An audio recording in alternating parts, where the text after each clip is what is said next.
Bravo à l'Afrique qui s'éveille et qui se réveille. Bravo, bravo. L'Afrique s'éveille aujourd'hui grâce au Burkina Faso. Et nous le disons bravo. Et en la personne du capitaine Ibrahim Traoré, nous le disons également bravo.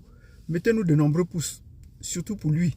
Pourquoi est-ce que je dis ce bravo aujourd'hui? C'est très important, il faut qu'on le comprenne. Aujourd'hui, c'est la journée de soutien à Ibrahim Traoré. Oui, ceux qui ne sont pas au courant, il faut le savoir, le 30 avril a été désigné comme la journée de soutien. Et aujourd'hui, il y a des manifestations à Ouagadougou de soutien à Ibrahim Traoré. Nous le disons bravo.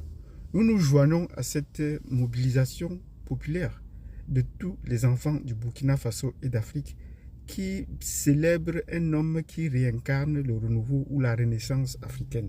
Oui, nous le disons bravo pour tout cela. Donc, si vous êtes aussi partisan de la renaissance africaine, vous soutenez cette renaissance africaine, n'hésitez pas à mettre des pouces, à partager ces vidéos pour que ceux qui n'oublient pas, enregistrez cette vidéo et gardez-la. C'est important qu'on se souvienne et que le 30 avril prochain, qu'on le célèbre. Je sais que d'ici là, il pourrait y avoir d'autres éléments qui pourraient pousser d'autres organisateurs à organiser quand même une journée de la renaissance, soit du Burkina Faso, soit de l'AES, soit de l'Afrique, ou soit en la personne de Ibrahim Traoré. Nous disons bravo. J'ai demandé je souhaite qu'on lui trouve un sobriquet, un bon sobriquet.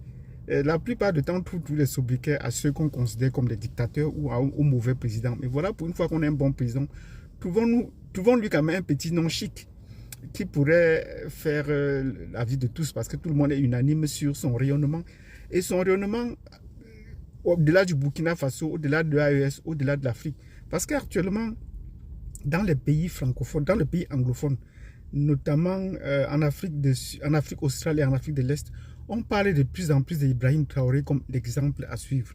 Oui, Julius Malema, que vous connaissez pour son Economic Freedom Fighter en Afrique du Sud, dit qu'il est prêt à se battre aux côtés d'Ibrahim Traoré du Burkina Faso. Nous lui disons bravo.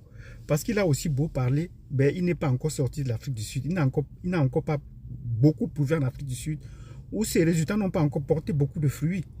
Donc, nous lui disons bravo. Il y a, en plus de l'Afrique du Sud, il y a au Kenya une youtubeuse ou beaucoup de youtubeurs qui parlent de l'exemple à suivre venant de l'Afrique francophone, venant du Burkina Faso. Donc, nous lui disons bravo à tous ceux qui reconnaissent, aux anglophones, qui ne parlent pas seulement de géopolitique, mais qui parlent plus de business, qui reconnaissent à Ibrahim Traoré la renaissance africaine, parce que les anglophones parlent plus de la nouvelle narration des Africains. C'est l'occasion de bâtir une nouvelle narration sur la base des personnalités comme Ibrahim Traoré.